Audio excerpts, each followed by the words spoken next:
Baik, kita mulai. Suaranya jelas? Jelas, Pak.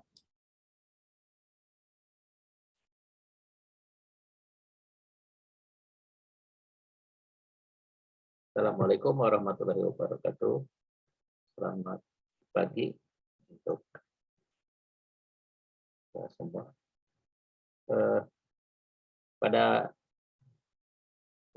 pelatihan pagi ini kita akan masuk ke pertemuan ke-12 dengan judul membangun model ketiga, yaitu regresi dan tree. Regresi dengan tree. Ini adalah profil pengajar. Kode unit untuk membangun model sebagai berikut ya, di mana deskripsi unitnya adalah berhubungan dengan pengetahuan, keterampilan, dan sikap kerja yang dibutuhkan dalam membangun model. Elemen kompetensi menyiapkan parameter model. Kriteria unjuk kerja. Yang pertama, parameter-parameter yang sesuai dengan model diidentifikasi. Yang kedua, nilai toleransi parameter. Evaluasi pengujian ditetapkan sesuai dengan tujuan teknis. Lalu elemen kompetensi yang kedua, menggunakan tools pemodelan. Pertama, tool untuk membuat model diidentifikasi sesuai dengan tujuan teknis data science. Yang kedua, algoritma untuk teknik pemodelan yang ditentukan dengan dibangun menggunakan tools yang dipilih. Nah, toolsnya kita menggunakan Python. Yang ketiga, algoritma pemodelan dieksekusi sesuai dengan skenario pengujian. Dan tools untuk membuat model yang telah ditetapkan. Yang keempat, parameter model algoritma dioptimasi untuk menghasilkan nilai parameter evaluasi yang sesuai dengan skenario pengujian. Konteks variabel yang pertama termasuk di dalam skenario pengujian model adalah komposisi data training dan data testing. Jadi data trainingnya berapa persen, data testingnya berapa persen. Cara pemilihan data training dan data testing seperti persen splitting, random selection, atau cross validation. Yang kedua, yang dimaksud dengan parameter model diantaranya arsitektur model, banyaknya layer atau simpul, learning rate untuk neural network, nilai K untuk K-means, nilai pruning untuk decision tree. Yang ketiga, nilai parameter evaluasi adalah nilai ambang batas yang bisa diterima. Yang keempat, yang dimaksud dengan tools pemodelan diantaranya perangkat lunak data science, seperti Python atau R.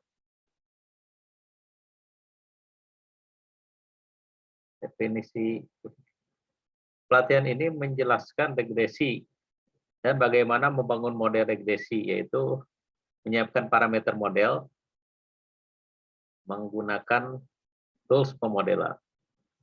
Nah, selanjutnya menjelaskan algoritma dengan menggunakan regresi dengan tree dan performansi regresi dengan Python dan scikit-learn untuk library pada Python ya. Capaian pembelajaran, peserta dapat menjelaskan, menyiapkan dan mengimplementasikan regresi dengan algoritma sebagai berikut, yaitu regresi dengan tree. Beserta pengukuran performansinya menggunakan Python dan scikit-learn.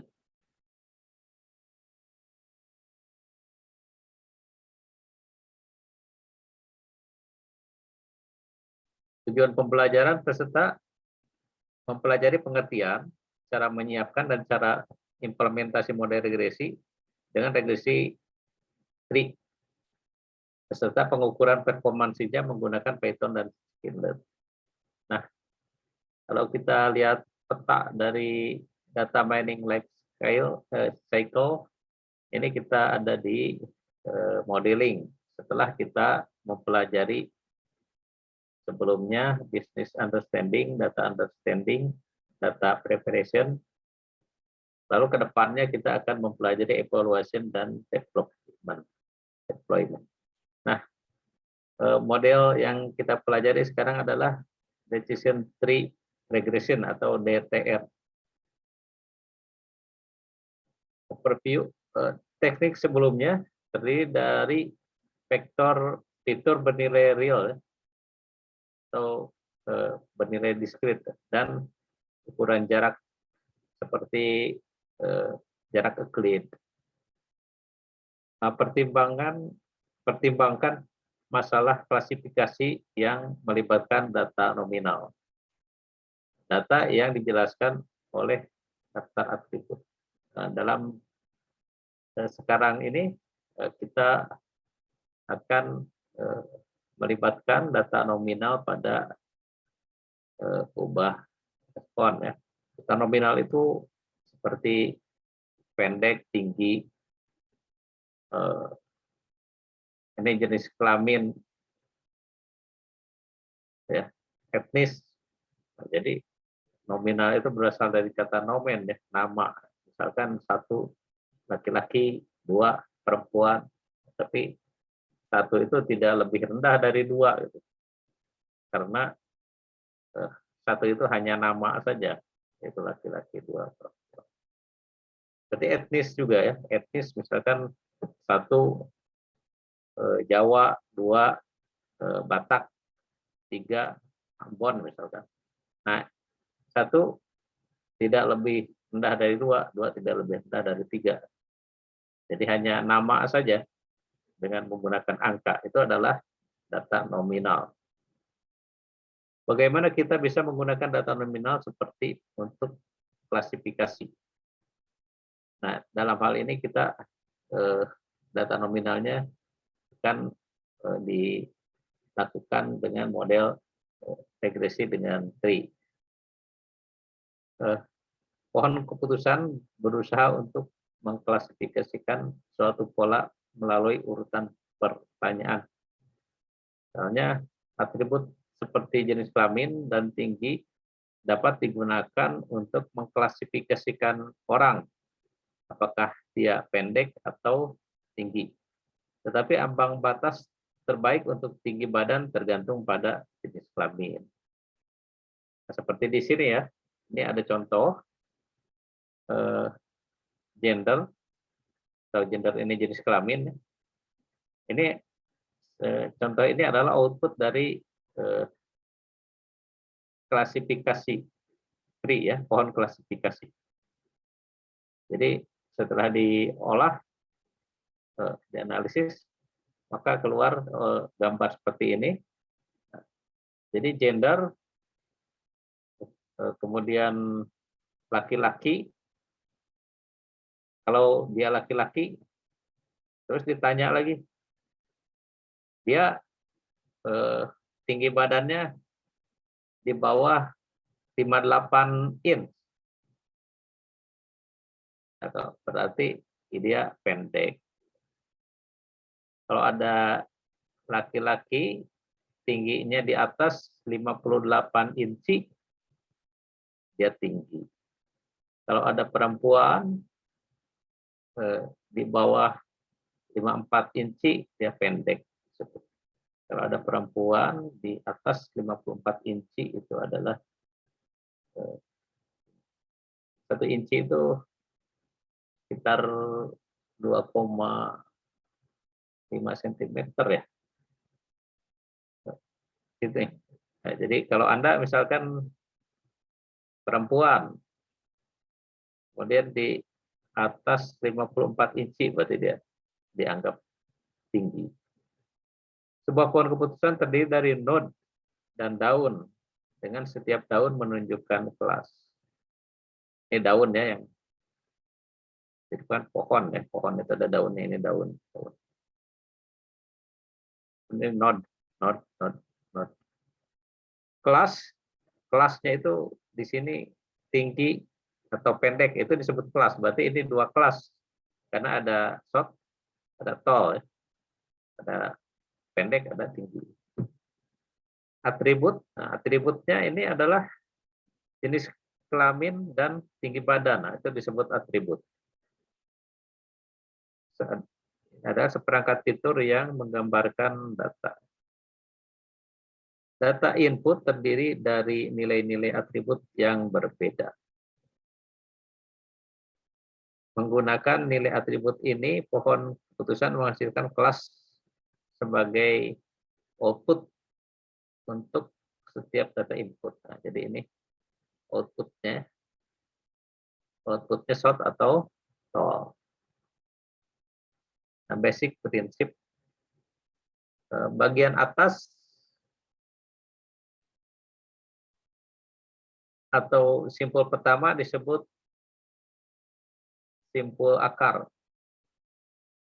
Nah, jadi ini batas atas ya, bagian atas ya. Ini disebut sebagai simpul akar karena dia paling bawah ya, akar ya, akar. Kalau akarnya dicabut ini kan yang di atasnya udah nggak berlaku lagi. Disebut simpul akar. Tingkat terakhir dari node adalah node daun dan berisi klasifikasi air. Nah, ini tingkat akhir nih yang persegi. Nah, ini disebut dengan node daun atau ya berisi klasifikasi akhir ya. Sedangkan node perantara adalah lapisan turunan atau tersembunyi. Ini lapisan turunan perantara. Pohon biner seperti yang ditunjukkan di sebelah kanan adalah jenis pohon yang paling populer. Namun pohon M array, cabang M di setiap node dimungkinkan. Nah, di sini kan biner ya, cabangnya 2 gitu. Cabangnya 2, male, female, kemudian nih. Tapi bisa lebih dari 2. Node dapat berisi satu pertanyaan lagi dalam pohon biner dengan konvensi jika jawaban atas pertanyaan adalah ya, cabang kiri dipilih. Perhatikan bahwa pertanyaan yang sama dapat muncul di beberapa tempat dalam jaringan. Pohon keputusan memiliki beberapa manfaat dibandingkan pendekatan tipe jaringan saraf, termasuk kemampuan interpretasi dan pembelajaran berbasis data. Pertanyaan kunci termasuk bagaimana menumbuhkan pohon, menghentikan pertumbuhan, dan bagaimana memangkas pohon untuk meningkatkan generalisasi. Nah, jadi ini pertanyaan kuncinya ini sampai di mana kita menghentikan, kita terhenti dalam pohon ini. Nah, itu ada kriteria, ada syarat. Pohon keputusan sangat kuat dan dapat memberikan kinerja yang sangat baik pada pengujian set tertutup. Generalisasi adalah sebuah tantangan. Nah, ini adalah non-linear decision space, permukaan keputusan non-linear. Pohon keputusan dapat menghasilkan permukaan keputusan non-linear. Nah, seperti ini. Ini kalau A, ini letaknya di sini, misalkan ya. Ini semu horizontal ini X, semu vertikal Y. Jadi kalau A, nah ini letaknya di sini. Kalau B letaknya di sini.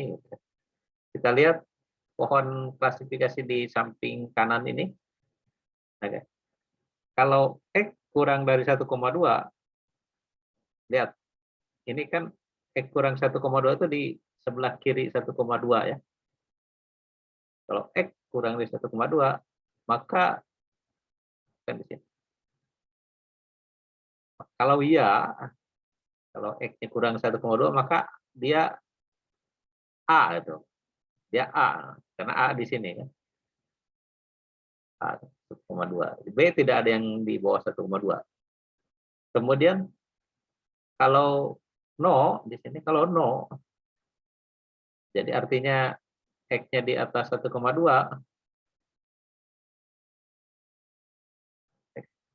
X di atas 1,2 gitu ya. Kemudian, nah ditanya lagi, X-nya di atas 3,2 tidak? Kalau iya, sini, berarti dia B ya, karena di atas 3,2 tidak ada A, jadi B. Kalau X-nya tidak di atas 3,2, maka 0 kan? Maka dia bisa A, bisa B, makanya ditanya lagi. Y-nya dikurang dari 1,2 tidak? Y ini kan. Nah, kalau yes berarti dia B kan karena ini. Kalau no, nah ditanya lagi. Y-nya kurang 2,5, Y-nya ini kurang 2,5. Kalau yes, dia A. Ini ya. Kalau no, dia ditanya lagi. Y-nya kurang dari 3,5, 3,5 ini. Kalau yes, dia B. Kalau no, A. Seperti itu.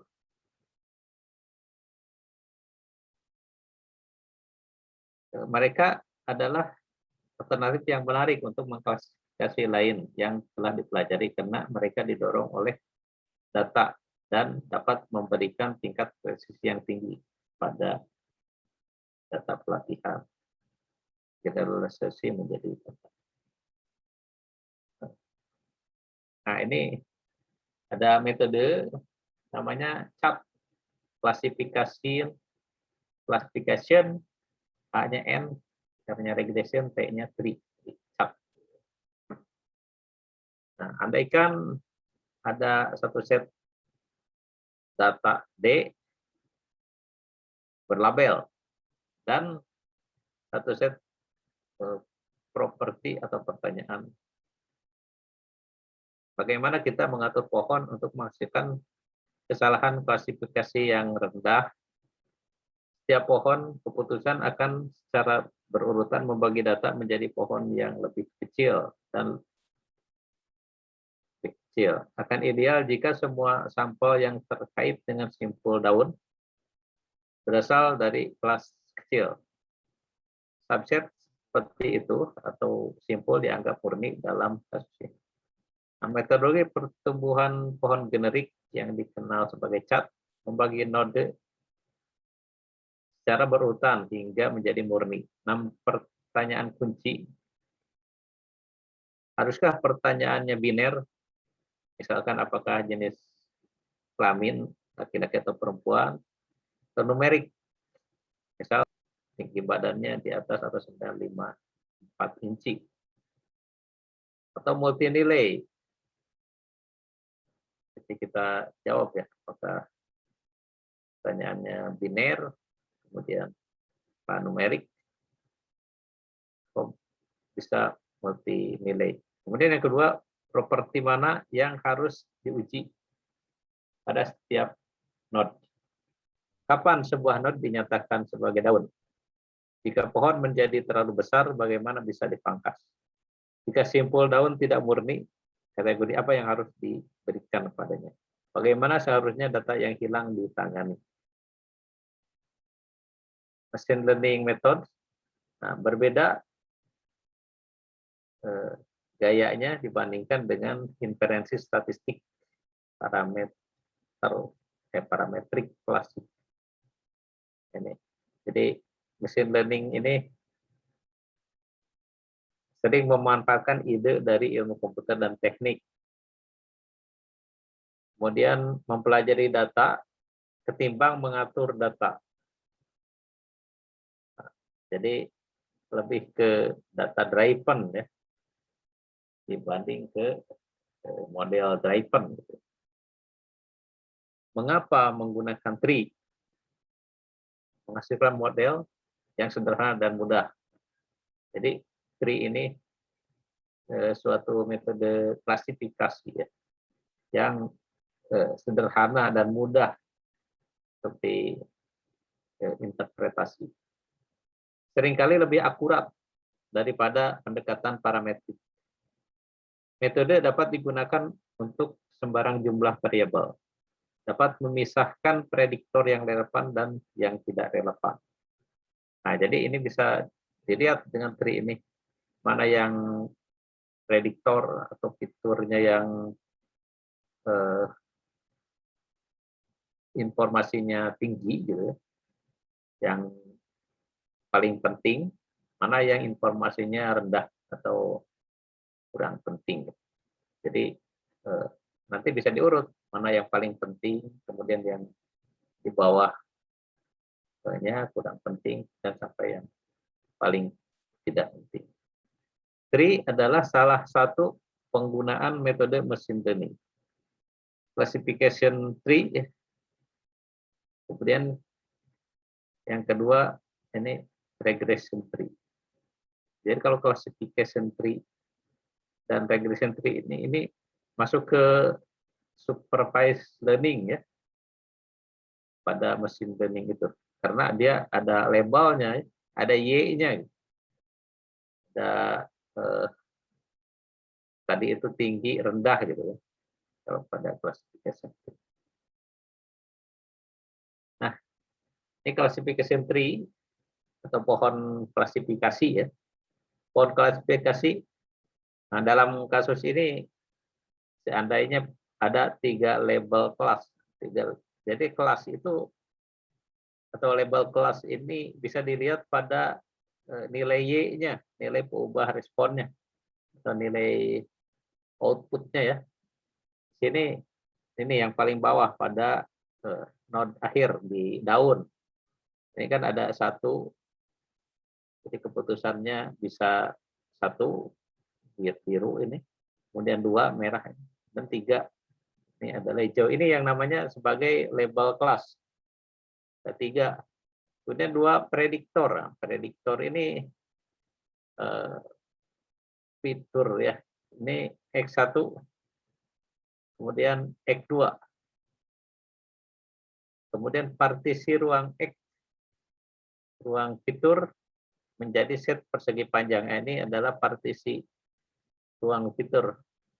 Ya, karena fiturnya ada 2 tadi, X1 dan X2. Nah, sedangkan yang di dalam partisi ruang fitur ini ada label kelas.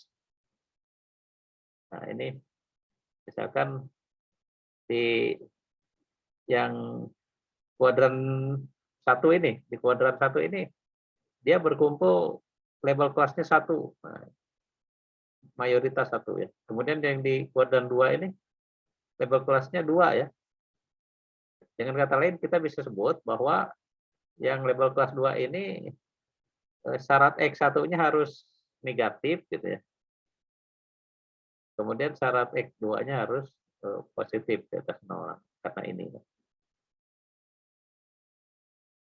Dan ini kuadran 3 ini ada campuran ya, ada 2 di sini, ada 3 juga di sini. Kemudian kuadran 4 di sini ada mayoritas 3. Itu artinya kalau yang 3 ini batas X1-nya positif kira-kira gitu ya. Kemudian X2-nya negatif. Nah, contoh sederhana untuk pohon klasifikasi seperti gambar ini ya, gambar pohon klasifikasi. Jadi suatu tree untuk klasifikasi ini, variabel tak bebas adalah biner. Ini variabel tak bebas itu variabel respon ya, atau outputnya ada survive, ada death. Ingin memprediksi anggota kelas.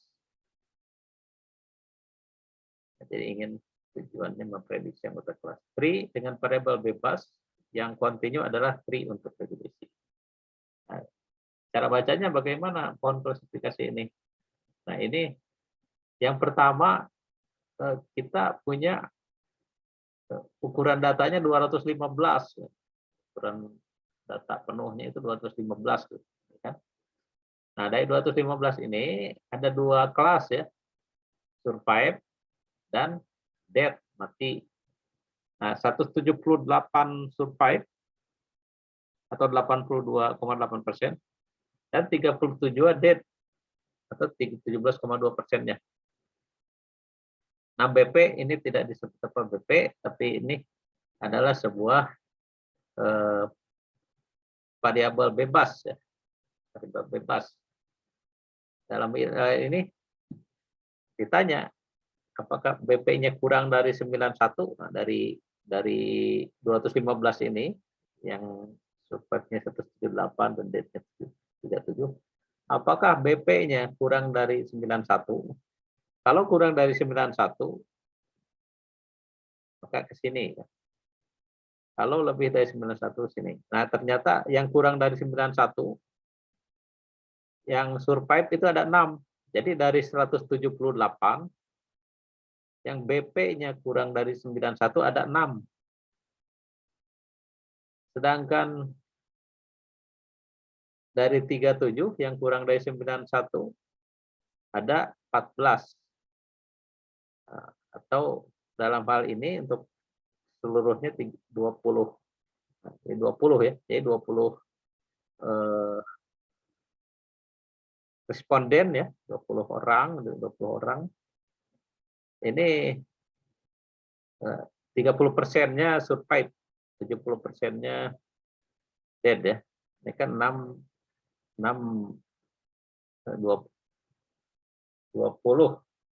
6 dari 20, 30%. Ini karena 70% dead atau mayoritas, maka ini node ini adalah node dead. Nah, ini meninggal. Artinya apa? Artinya kalau ada yang BP-nya kurang dari 91, maka dia peluangnya meninggal gitu ya. Di sini digeneralisasinya meninggal BP. Kemudian nah kalau ini yang di atas 91 nih. Sini kan. Jadi ada 195 yang di atas 91. Nah,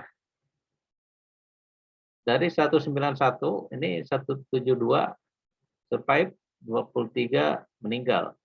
Atau 172 dari 195 ya, 88,2%. 23 dari 195, 11,8%. Lalu ditanya umurnya nih. Umurnya di bawah 62,5 tahun. Nah, dari 172, 102 di bawah 62,5. Dari 23 yang dead, 2 orang yang di bawah 62,5. Jadi kalau dilihat ini yang survive-nya 98,1. Jadi ini kita generalisasi bahwa yang BP-nya di atas 91, usianya di bawah 62,5 akan survive. Kemudian yang sisanya di sini yang usianya di atas 62,5 ditanya lagi. Dan kita deteksi dulu dari 195 ternyata ada 91 yang di atas 62,5 tahun. Dari 91 itu yang survive 70 atau 76,9%, yang dead 21 orang atau 23,1%. Nah, ditanya mengenai apakah ada sinus tesikardia, kalau kemudian yes. Nah, jadi dari 70 orang yang ada sinus tesikardia adalah 14. Sedangkan dari 21 yang dead, yang ada sinusnya adalah 16. Ternyata dilihat kan 14 dari 30, yaitu 46,6% ya. Yang dead-nya 53,4%. Jadi digeneralisasi ini dead yang punya sinus ini. Kemudian kalau yang no, yang survive ini ada 91,8%. 91,8% itu dari mana? Ya dari 56 kan, 56 dari 61 kan. Karena yang D-nya kan 5. Jadi 8,2. Jadi ini survive. Jadi kalau tidak punya sinus itu survive. Jadi kita bisa tahu kalau ada orang yang BP-nya di atas 91, usianya di atas 62,8, tidak punya sinus, maka dia akan survive. Nah, hal penting dari TRI, seluruh TRI merepresentasikan analisis lengkap atau suatu model, merupakan bentuk dari decision tree. Root dari tree terbalik, berisi semua data. Nah, jadi rootnya di atas kan, jadi akarnya di atas. Sedangkan daunnya di bawah. Root akan memberikan node anak yang akan memberikan node anak lain hingga ke node akhir. Node terminal itu yang daun tadi. Node terminal mengklasifikasikan subjek suatu kelas tunggal. Jalur tree tersebut diatur oleh jawaban atas pertanyaan atau rule dari tree tersebut. DTR membangun model regresi dalam bentuk struktur pohon. DTR memecah dataset menjadi subset yang lebih kecil dan lebih kecil. Sementara pada set yang sama, pohon keputusan terkait dikembangkan secara bertahap. Hasil akhir dari pohon dengan simbol keputusan dan simbol daun. Dengan titik data tertentu, DTR dijalankan sepenuhnya melalui seluruh pohon dengan menjawab pertanyaan benar atau salah hingga mencapai simbol daun. Prediksi terakhir adalah rata-rata dari nilai variabel dependent dalam simpul daun tertentu. Melalui beberapa iterasi, pohon mampu memprediksi nilai yang tepat untuk titik data. Nah, ini adalah salah satu contoh lagi dari DTR. Hasil dari pemodelan regresi berupa pohon keputusan dengan daun berupa nilai rata-rata dari data yang ada di daun tersebut dalam bentuk numerik sebagaimana tampak pada gambar 17 sampai ini. Jadi ini CH-nya kurang dari sama dengan 7,5, kemudian CH-nya kurang dari 8,5, lalu MMAX-nya kurang dari sama 2.500, maka ini rata-rata dari Y-nya atau ubah kebebasan adalah 9,3. Kalau CH-nya kurang dari 7,5, CH-nya antara 8,5 sampai 2,8, maka rata-rata dari ubah tak bebasnya 64,5. Ini jadi yang di warna gelap ini adalah yang daun gitu ya, daunnya. Nah, di sini akarnya itu.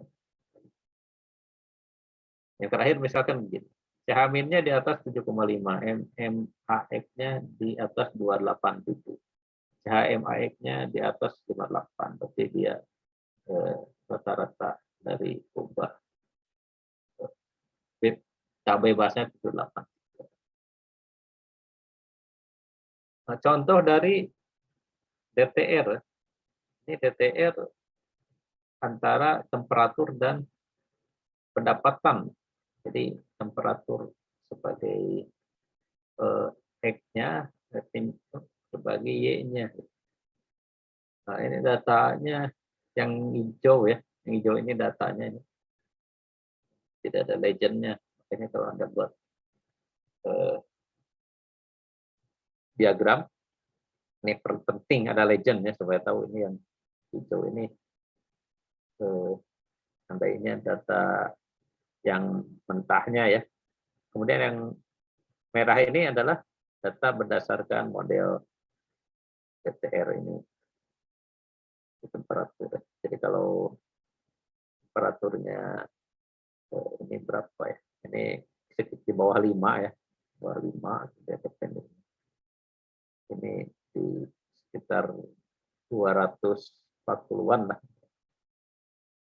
Ini data mentahnya yang kemudian ini dibuat garis atau diagram garis ya, temperatur dan penyu. Kemudian, nah kalau yang ini X-nya engine science, Y-nya emission. Nah yang ini yang biru-biru ini ada scatter plot.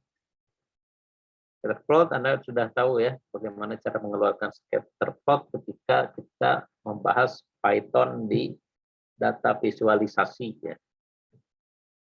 Nah ini kemudian kita keluarkan TTR-nya, decision tree regression-nya. Nah ini ada gambar yang merah ini.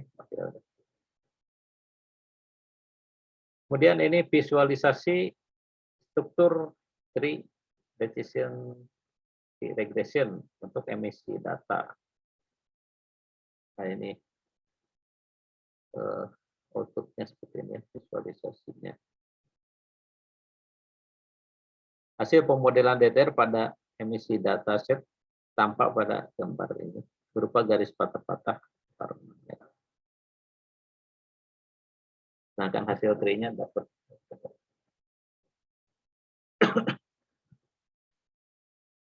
Ini adalah Python-nya ya. Python-nya ada disediakan juga di Spada ya. Ini pembuatan model. Ini pakai library Scalene ini. Scalene itu library yang machine learning biasanya, khusus untuk membuatkan model machine learning. Kemudian ini tree ini ada dalam library Scalene. Tree modul ini ya, kita lakukan ada paket dalam paket modul. Kemudian import, nah ini di import ya dari Scalene tree ini diimport decision tree regression. Nah kemudian regressor sama decision tree regressor. Decision tree regressionnya dipakai ya dari yang import tadi dari learn.tree. Kemudian ini perintah regressor .fit xj decision tree regression. Nah ini decision tree regressor. Jadi link terkonek. Kemudian memprediksi hasil, ini prediksi nilai baru dengan nilai yang telah dibentuk. Y garis bawah pred sama dengan regression dot prediction sc x dot transport array 54 y pred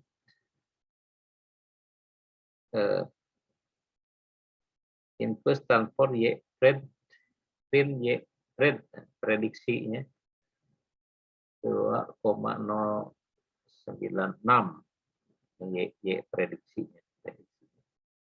Kalau ini 5,4 X-nya 5,4 gitu ya. Maka Y-nya. Kemudian nah ini cara mengeluarkan plot ya. X ini X 0,01 Nah ini 0,01 ini apa? Coba dicoba nanti di Python-nya yang sudah diberikan di Spada. Tahu nanti. Grid. Jadi harus rajin mencoba-coba supaya tahu bahwa itu maksudnya apa. Length itu maksudnya apa? Length itu kan panjangnya. Grid. Kemudian plt dot scatter. Ini perintah untuk scatter plot kan. Ini X-nya, ini Y-nya. Colornya blue, nah, ini biru. Kemudian plt plot, grid, regression predict, plot title, ini judul dari plotnya. Kemudian label X-nya ini engine science. Kemudian label dari Y-nya emission ini. Lalu plt show, ini adalah perintah untuk tampilkan plot, show plot itu. plt.show.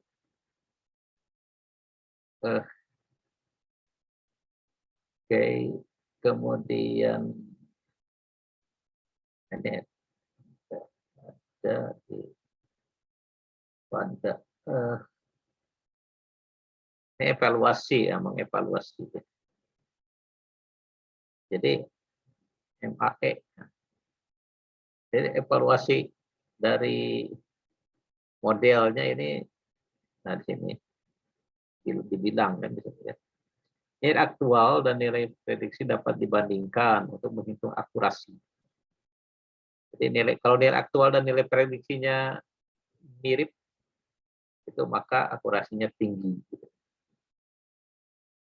Ada beberapa metrik untuk evaluasi model. Bisa MSE, mean square error. Nah, bisa MAE, mean absolute error. Makin sedikit MSE atau MAE-nya, maka makin akurat. MAE adalah metrik yang paling mudah pahami karena rata-rata. Kemudian MSE, lalu ada RMSE ya, untuk melihat keakuratan. Makin kecil RMSE, makin bagus. Kemudian ada R square. Kalau mendekati 1, maka itu lebih bagus. Oke. Nah, lalu ini dibilang dia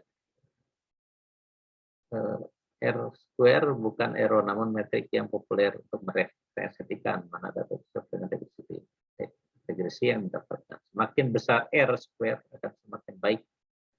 Itu kan dari data yang terbaik adalah 1,0.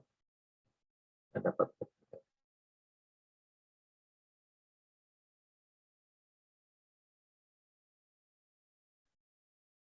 kemudian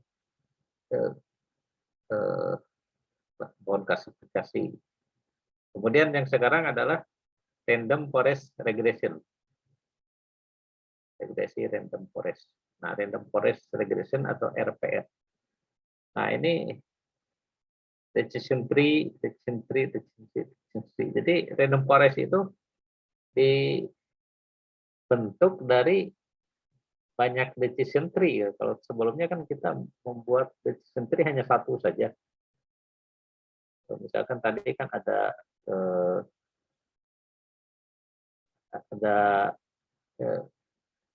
gender, kemudian ada tinggi badan, short, tall, gitu ya. Nah ini decision tree-nya dibuat banyak dengan nanti diambil secara voting, gitu ya, mayority. Misalkan berdasarkan decision tree, seseorang tadi selain solver kita kasih contoh survive atau dead ya. Berdasarkan pohon ke-1, jadi gini ceritanya. ada kan datanya ada satu ya. Misalkan ukurannya 270 orang gitu. Nah, lalu kelasnya ada dua, survive dan dead gitu. Kemudian, nah untuk membangun dysentery yang pertama itu diambil sebagian dari 270 itu secara acak ya. Misalkan diambilnya tentukan 100. Nah, setelah terambil 100, buat pohon ke-1. Kemudian ambil lagi secara acak 100, buat pohon kedua. Kemudian pohon ketiga dibuat dengan ambil 100 yang berikut. Sampai ke N dibuat. Nah, baru misalkan pohon 1 keputusannya survive, pohon 2 survive, pohon 3 dead, pohon ke N survive. Nah, karena mayoritas banyak yang survive, maka keputusannya survive. Nah, itu adalah random forest ya, cara kerjanya gitu. Pohon keputusan decision tree adalah algoritma yang mudah dipahami dan diinterpretasikan. Dan karenanya satu pohon mungkin tidak cukup bagi pohon untuk mempelajari fitur-fitur. Di sisi lain, random forest juga merupakan algoritma berbasis pohon yang menggunakan fitur kualitas dari beberapa pohon keputusan untuk membuat. Oleh karena itu, dapat disebut sebagai forest atau hutan. Dari pohon-pohon, dan karenanya disebut random forest. Istilah random atau acak disebabkan oleh fakta bahwa algoritma ini adalah hutan dari keputusan yang dibuat secara acak. Algoritma decision tree memiliki kelemahan utama, yaitu menyebabkan overfitting. Overfitting ya, overfitting itu modelnya bagus, ya, keakuratannya tinggi, tetapi begitu dipakai untuk meramalkan, hasilnya kurang bagus, ya. Tidak dekat dengan yang aslinya. Kalau yang bagus kan hasil peramalan itu mirip dengan aslinya gitu, errornya dikit, overfitting gitu, gitu ya. Modelnya bagus, tapi begitu digunakan untuk memprediksi banyak melencengnya.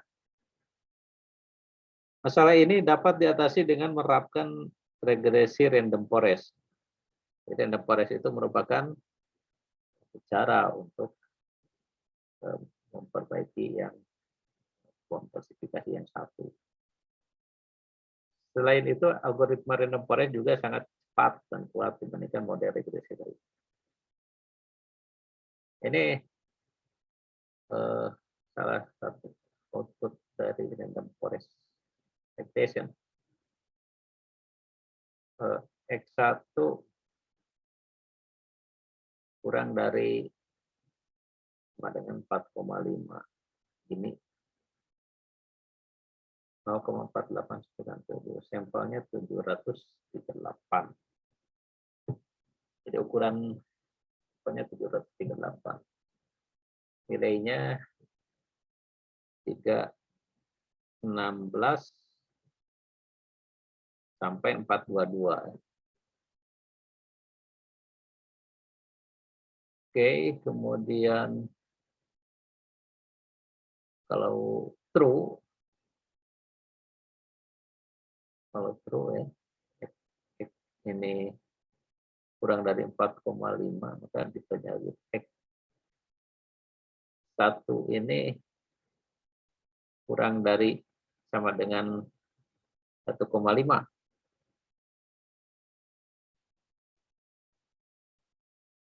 Nah, sampelnya 701, ya nilainya antara 306 sampai 39. Kalau yang false, yang 4,5, di bawah 4,5 ya. Ya salah ya.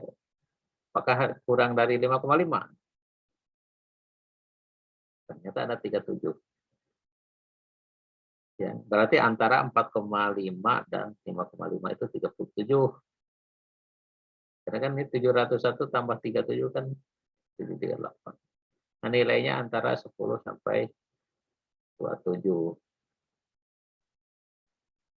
Kemudian ya true. Kalau tadi kan kalau ya ke kiri ya. Ya kurang 1,5 ya. Apa kurang 0,5? Ternyata betul ada 542. Nilainya antara 239. Kalau yang tidak ini kalau yang tidak ini apakah kurang dari 2,5? Ternyata ada 159 tambah 542. Nilainya 67. Tuh, kemudian yang ini yang kurang dari 0,5 ya misalnya. Ada 361. Yang tidak ada 181. Berhenti di sini. Kemudian nah yang ini dan seterusnya. Nah, itu adalah random forest. Random forest expectation. Jadi kalau ada orang satunya di bawah 4,5, X satunya kemudian 1,5 gitu. 0,5. Jadi kalau ada yang X satunya kurang dari 0,5, maka nilainya antara 158,203. Kalau ada yang X satunya oh ini apa? Ini maksudnya kan X1 ini antara 0,5 dan 1,5 gitu ya. Maka nilainya akan 81,100. Antara 81 dan 100. Itu ya. Karena dia di sini kan tidak kan, di sini tidak 0,5. Apakah X1-nya di bawah 0,5? Tidak gitu. Berarti antara 0,5 dan 1,5. Karena di sini dia bilang ya X1-nya. Dari 1,5 iya. Di sini 0,5 tidak. 0,5 dan 1. Oke. Nah, ini cara kerja random forest tadi. Ini pon ke-1 ya. Cara membaca hasilnya. Jadi kan tadi random forest itu ada banyak tree gitu ya, banyak pohon. Nah, yang pohon pertama dia memutuskan ini ya. Di sini. Set, set, set. Nah, ini dia putusannya untuk pohon 1 ini kelas 1, kayak kelas A itu, kelas A. Kemudian yang pohon kedua set, set, set. Katakanlah kelas B. Putusannya itu bahwa suatu objek dia masuk ke kelas B. Random forestnya klasifikasi. Nah, seterusnya pohon ke N dia si objek tertentu masuk ke kelas B karena banyak tree yang memutuskan kelas B, maka si objek tersebut masuk ke kelas B karena berdasarkan majority voting. Nah, ya ini cara kerjanya. Bagging. Bagging itu kepanjangan dari bootstrap aggregating. Bootstrap aggregating itu mengambil data secara acak ya, dari data yang terkumpul semua. Kemudian dibuat pohon 1, kemudian ini breaking juga pohon juga, pohon. Lalu pakai majority gitu. Ini random forest regression atau FR, temperatur sebagai X-nya, prediktornya, dan dependnya sebagai Y. Kita buat plotnya, dan ini temperatur dengan dependnya. Buat garisnya, garis ini hasil dari aplikasi random forest regression. Emission dataset tampak pada gambar 21 ini dengan garis putus-putus berwarna. Ini visualisasi dari struktur pohon regresi random forest regression.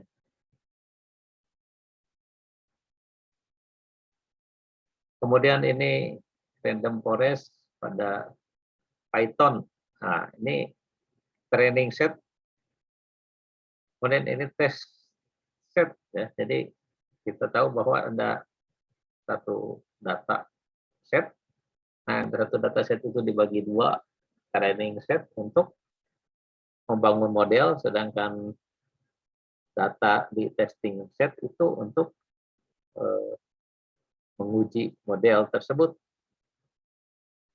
Nah, dari training set ini kita buat data training 1, data training 2 sampai dengan N, data training ke N. Kemudian dari data training 1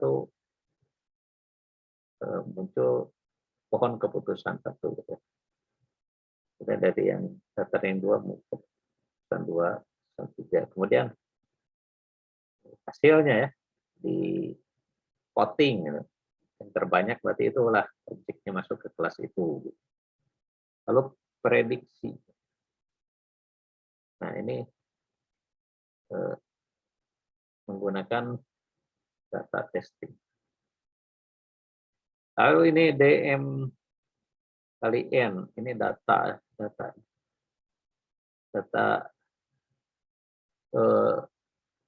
totalnya, data totalnya M kali N ya. M kali N, kemudian ini decision tree 1, decision tree 2, decision tree 3, decision tree N ya. Ini diambil secara ini bootstrap. Bootstrap itu mengambil sampel ya, dari sampel yang udah ada. Jadi ambil sebanyak M aksen kali N aksen ya. Katakanlah datanya ada ke bawahnya 100 atau tadi 700 ya. Datanya 700 ke bawah, kemudian N-nya itu ke sebagai kolomnya banyak N. Kita ambil cara bootstrap ini aksen kali aksen. Untuk yang D2 M aksen kali N aksen. Ketiga. Kemudian buat ini ya, pohon keputusannya sampai N. Dan M1, M2, M3, N. Aggregating ini majority keputusannya. Keputusan yang terbanyak. Di mana di sini kan D ini, D aksen ini harus kurang dari D ya. Jadi D aksen ini kurang dari D. Kemudian M aksen ini kurang dari M. M aksen ini kurang dari M.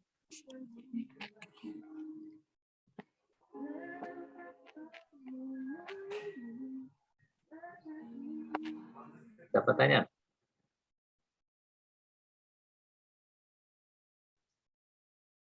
Kalau ada pertanyaan, silakan. Nah, ini random forest in Python. Ini adalah node akar ya. Temperatur kurang dari 59,5. Kalau true, apakah kurang dari 46,8? Kalau true lagi, apakah kurang dari 44,5? Kalau tidak, apakah kurang dari 55,5? Gitu juga ya. MSE itu mean square error. Ini value nilai ini. Sedangkan yang bawah ini adalah nilai non daun, non akhir, akar ya, akar. Jadi akarnya di atas, daunnya di bawah. Dibalik kasih itu. Kalau pohon yang nyatanya kan akarnya di bawah, daunnya di atas. Kalau ini akarnya di atas, daunnya di bawah.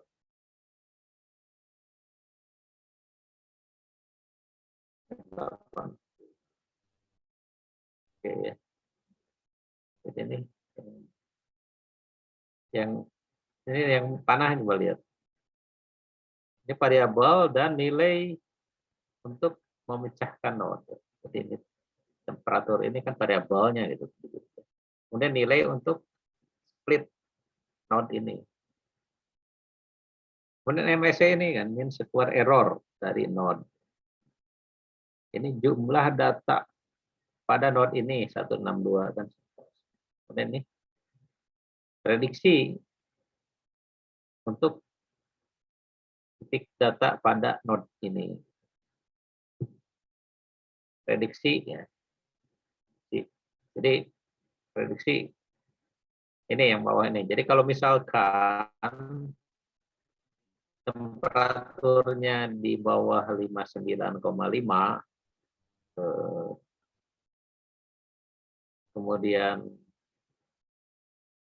46,8, jadi temperaturnya di bawah 4,8, temperaturnya 44,5, di bawah 44,5, maka nilainya 41. Nah, gitu. Jadi dengan kata lain, kalau temperaturnya di bawah 44,5, maka nilainya adalah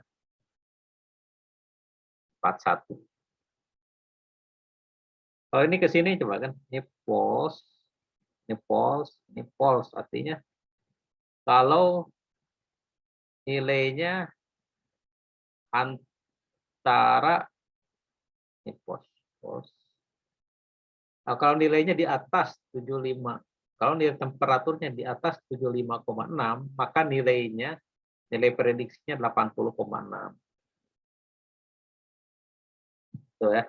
Ini cara bacanya begitu. Kalau yang ini apa maksudnya? Maksudnya ini kan nilai prediksi yang 73 ini. Kalau temperaturnya di antara 67,5 dan 75,6, maka nilainya 73. Dari sini kan di bawah 7, ini udah false. Berarti kan di atas ini, antara 67 sampai 75. 3 nih. Itu cara bacanya. Ada pertanyaan?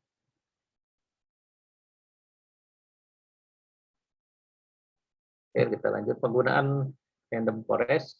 Random forest jarang digunakan pada produksi karena algoritma lain menunjukkan hasil yang lebih baik. Random forest wajib digunakan untuk menguji hipotesis, untuk pengujian hipotesis, karena akan memberikan wawasan yang berharga. Seringkali random forest mengalahkan neural network yang kompleks untuk deteksi fraud. Fraud itu kecurangan ya, pada bank misalkan. Untuk penggunaan klasifikasi, nah fraud detection atau classification terkadang mengalahkan neural network yang kompleks pada suatu tugas yang kita jelas. Credit scoring, suatu solusi yang dibutuhkan pada perbankan. Banyak solusi menggunakan neural network kompleks untuk kebutuhan ini, tapi random forest yang sederhana seringkali diperoleh hasil yang sama. E-commerce case, kasus e-commerce, klasifikasi ini. Misal untuk memprediksi apakah konsumen akan menyukai produk atau tidak. Problem klasifikasi dengan satu tabel data. Dengan suatu tabel data. Untuk regresi digunakan bila bukan masalah deret waktu ya. Kemudian data mempunyai tren non-linear dan eksportasi adalah tidak krusial. Untuk contoh, random forest adalah digunakan nilai prediksi.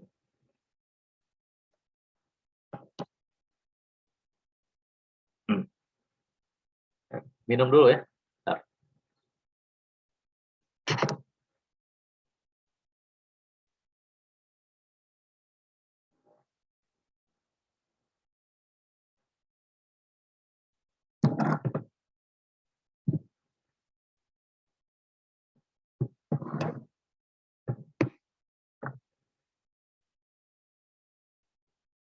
Jadi ini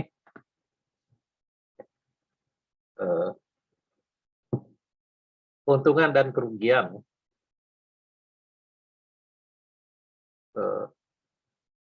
performan untuk memprediksi bagus. Keuntungan dan kerugian dari random forest. Normalisasi dari variabel atau feature tidak perlu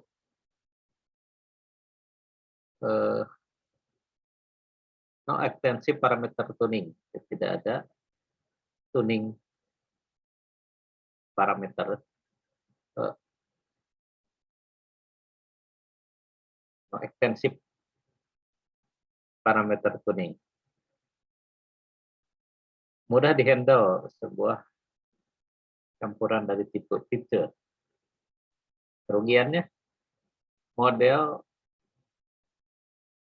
training biasanya sulit untuk diinterpretasikan. Kemudian proses training lambat untuk tugas-tugas yang dimensinya tinggi. Lab-nya, jadi library yang harus terinstall, ini ya.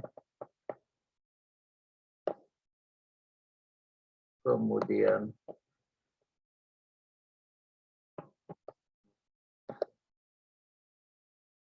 visualisasi hasil regresi random forest. Lalu visualisasi hasil dalam nilai asal.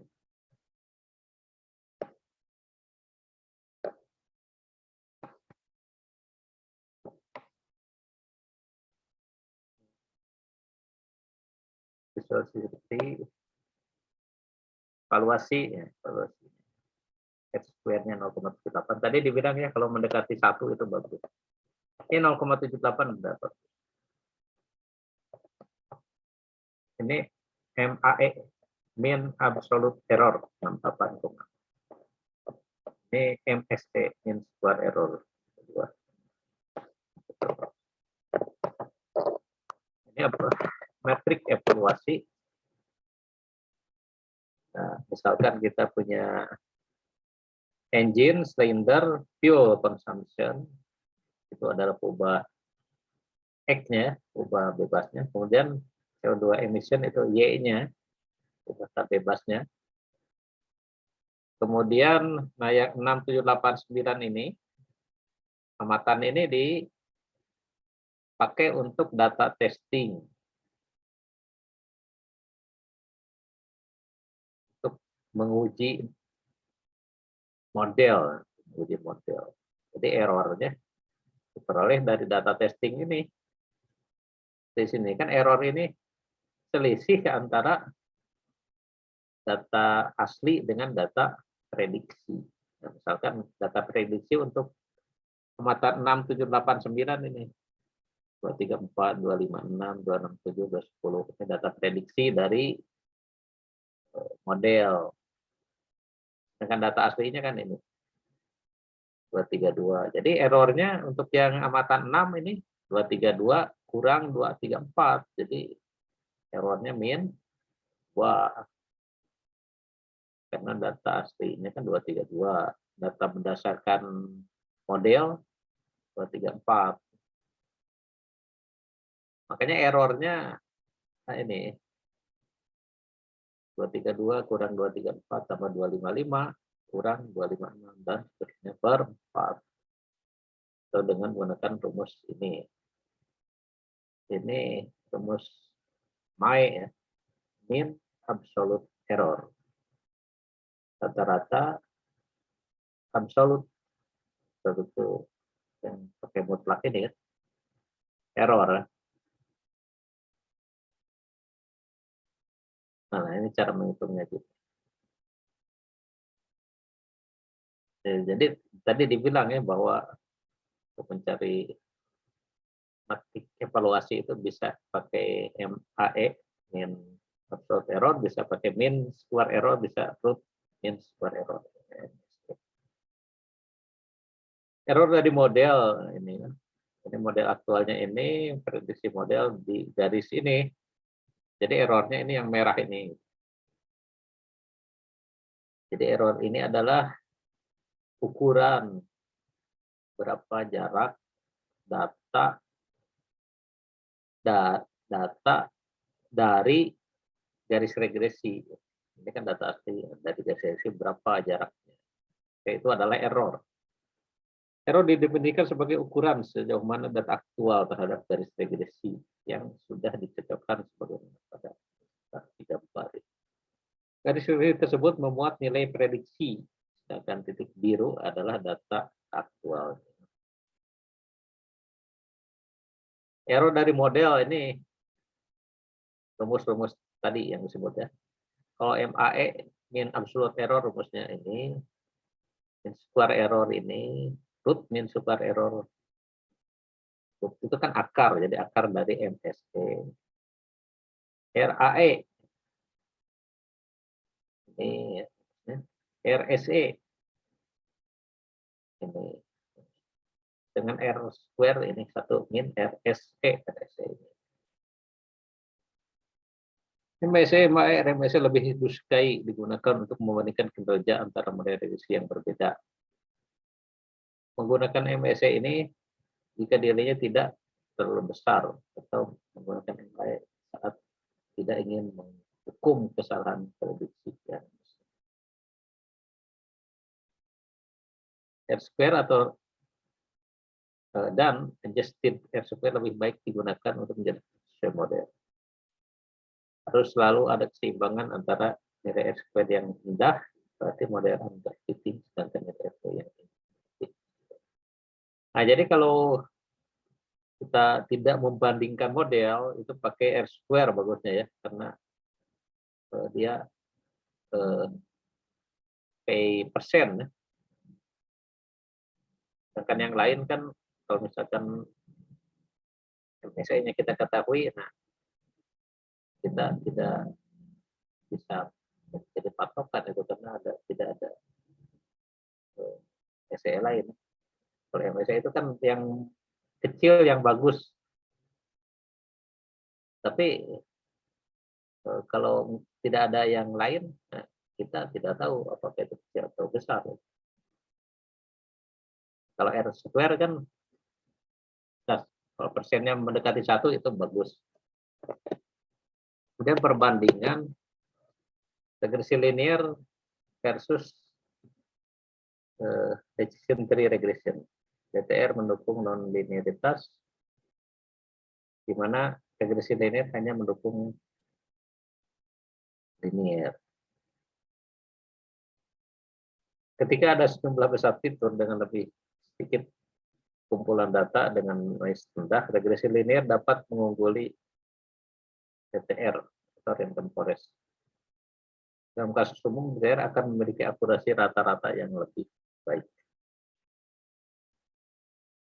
Secara umum, DTR lebih baik akurasinya. Untuk variabel bebas kategori, DTR lebih baik daripada yang regresi linear. Oke. Kalau pakai regresi linear itu kalau kategori kan ada namanya pengubah dummy ya. DTR menangani kolinearitas lebih baik daripada DTR kolinearitas. Jadi kita tahu ya bahwa untuk regresi linear itu tidak boleh ada korelasi antara X.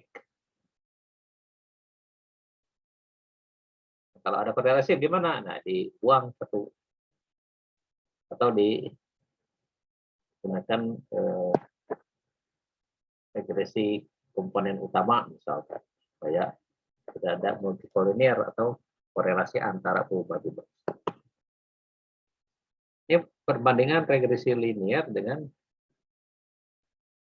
support vector regression. SVR mendukung solusi linear dan non-linear menggunakan trik kernel. Support vector regression menangani outlier lebih baik dibanding regresi linear. Keduanya bekerja baik ketika data pelatihan lebih sedikit dan ada banyak fitur. Kalau datanya ukurannya lebih sedikit dan fiturnya banyak, itu dua-duanya. Oke. Ini decision tree regression versus random forest regression. Random forest regression adalah kumpulan dari decision tree. Suara mayoritas atau rata-rata dari forest dipilih sebagai keluaran yang diprediksi. RFR akan kurang rentan terhadap overfitting daripada DTR dan memberikan solusi yang lebih umum. RFR lebih robust dan akurat daripada perbandingan dalam tabel ya, regresi model ini linear regression, collinear regression, support vector regression, regression tree regression, dan forest regression. Keuntungannya ini kerugiannya.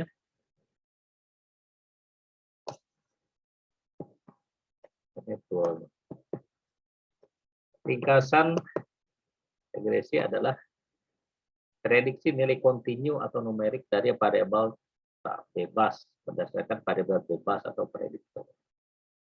Prediksi ada dua tipe sederhana atau satu variabel dan variabel jamak.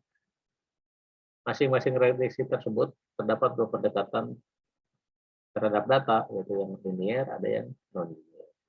Evaluasi pemodelan regresi menggunakan matrik berdasarkan error seperti MAE, MSE, ya, mean error, maupun kecocokan model terhadap data seperti F-square. F-square itu kata lainnya koefisien determinasi. Ya. Terdapat banyak algoritma regresi yang dapat digunakan dengan kelebihan dan kekurangan. Ada kuis atau tugas. Terima kasih. Ada pertanyaan?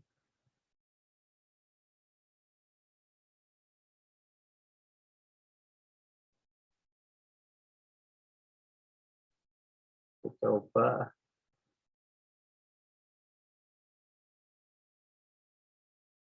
waktunya 8 tadi.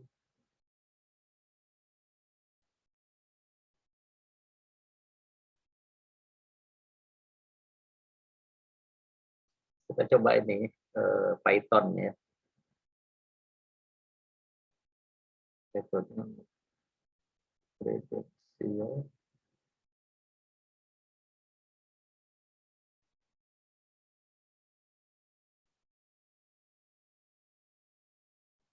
12.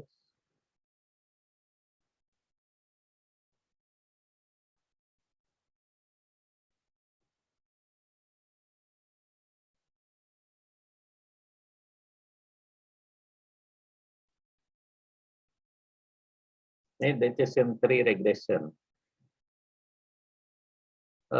Library-nya yang diperlukan NumPy, Matplotlib, Pandas, dan Sklearn.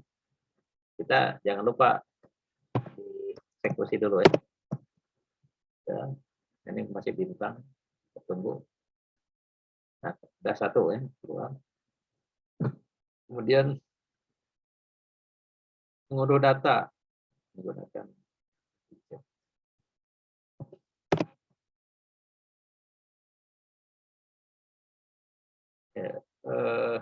ini datanya kan fuel consumption.csv ya. Ini saya udah taruh di cara melihat disimpan di mana program dan data kita ini pakai apa? PWD ya. PWD kemudian running. Nah, jadi data fuel consumption dan program ini saya taruh di D ya, D folder 29 Python, kemudian subfolder Jupyter Workspace, subfolder financial, ini nama ini file ini ya. Lalu nah ini outputnya ya.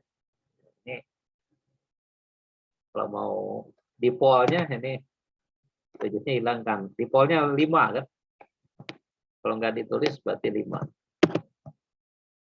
0, 1, 2, 3, 4. Jadi objek yang keluar 5. Yang teratas, kalau mau 5 yang terbawah pakai apa coba? Tail, ya? Tail. Ini yang 5 bawah. Kemudian data frame describe, karena kita tadi ini DF ya, data frame, makanya ini dot describe. Describe itu apa? Perintah untuk mengeluarkan statistika deskriptif. Keluar ini statistika deskriptif. Kemudian ini CDF untuk kita ambil yang 5 saja ya, karena yang dipakai kan 5 aja, yaitu yang engine size, yang ini yang kolom kedua, silinder kolom ketiga, fuel kolom keempat, dan CO2. CO2 di mana? Nah ini kolom terakhir ya. Kita sebut CDF, nah yang 4 kolom ini. Kita buat 5. Itu aja. Nah ini kemudian yang 4 variabel ini kita buat histogramnya, buat pakai PLT, pakai ini ya, histogram. Kemudian kita buat scatter plot fuel consumption ini dengan CO2 emission. Warnanya blue, kalau mau warnanya merah itu.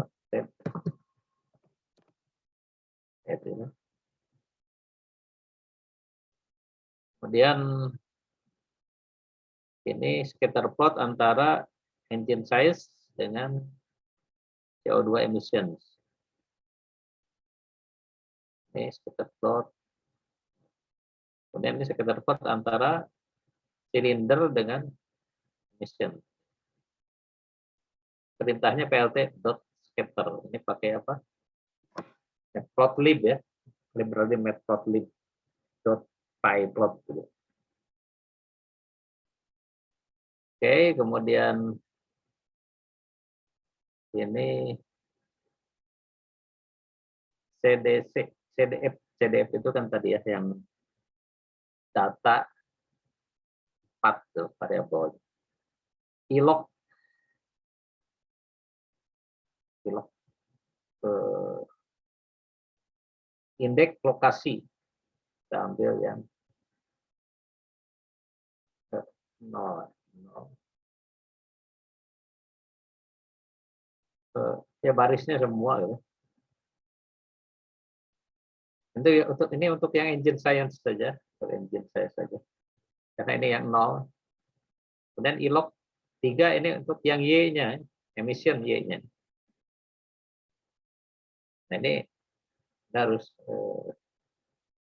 tahu ini ya, kita ini sehingga bisa baca program orang. Ilok itu kan ini untuk membaca lokasi ya, indeks lokasi ke 0, ini indeks lokasi ketiga. Kalau nggak ada lognya, kalau ada namanya saja itu log ya. Ada I. Kemudian ya ini normalisasi dari data ya. Jadi X dan Y-nya di standarisasi dulu. Materi standarisasi kan sudah belajar waktu di transformasi itu. Oke, kemudian nah hasilnya. Jadi kalau ada X-nya 5,4, X-nya apa tadi? X-nya di atas kan di sini ya, X-nya tadi engine size-nya, kalau engine size-nya 5,4 maka emisinya 3,73. Dan ini plot untuk decision tree regression. X-nya engine size, ini emission. Engine size, emission.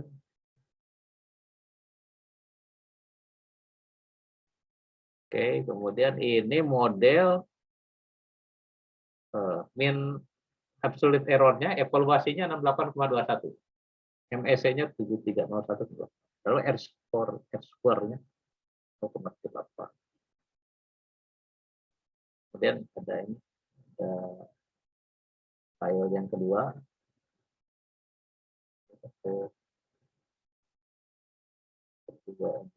Ini random forest regression. Kita jalankan library-nya. Ini datanya. Seperti tadi, ini juga udah tadi keluarkan sertifikat distributifnya. Ini data CDF ya. X-nya ada 4. Ini histogramnya. Kemudian ini plot antara fuel dengan emission. Ini antara engine dengan emission. Ini silinder dengan emission. Kemudian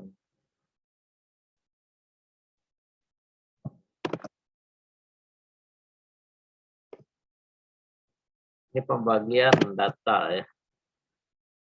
X-nya atau training datanya 80%, ukuran data testingnya 20%.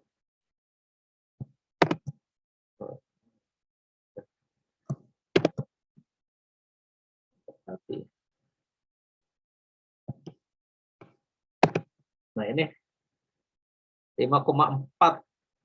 Ini prediksinya 37,068 tadi apa yang? Tadi 373. Ini kalau pakai data apa? DTR, kalau pakai DTR 5,4, nah prediksinya 373. 33,375. Kalau ini pakai regresi random forest 33,068. Beda ini ya. Beda desimalnya ya.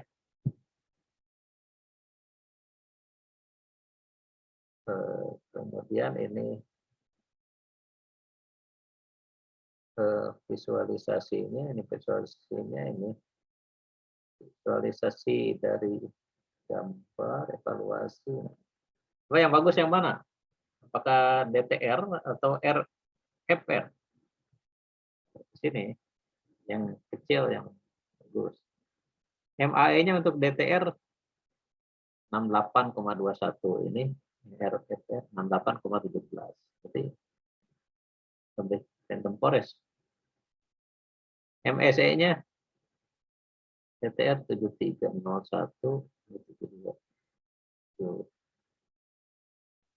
0,78, square-nya sama, tapi MAE dan MSE-nya lebih kecil Tempores. Tapi Tempores lebih bagus dibandingkan dengan regression untuk kasus ini. Oke, terima kasih, waktunya ini sudah habis ya. Kita 2 jam, 1 jamnya 50.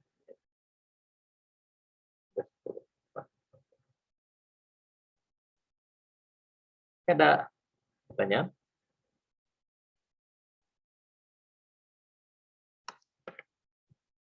Oke, karena waktunya sudah habis, mungkin ada yang mau disampaikan oleh asisten kepada peserta mengenai barangkali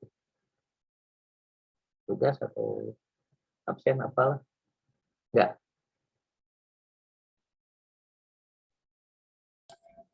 Mungkin tidak ada, Pak, karena sebelumnya juga sudah disampaikan di grup. Baik, kalau gitu dari peserta ada yang mau disampaikan? Kalau nggak ada, silakan nanti disampaikan saja di grup WA. Oke, kita cukupkan. Terima kasih atas perhatiannya. Semoga pertemuan untuk hari ini bermanfaat untuk kita semua.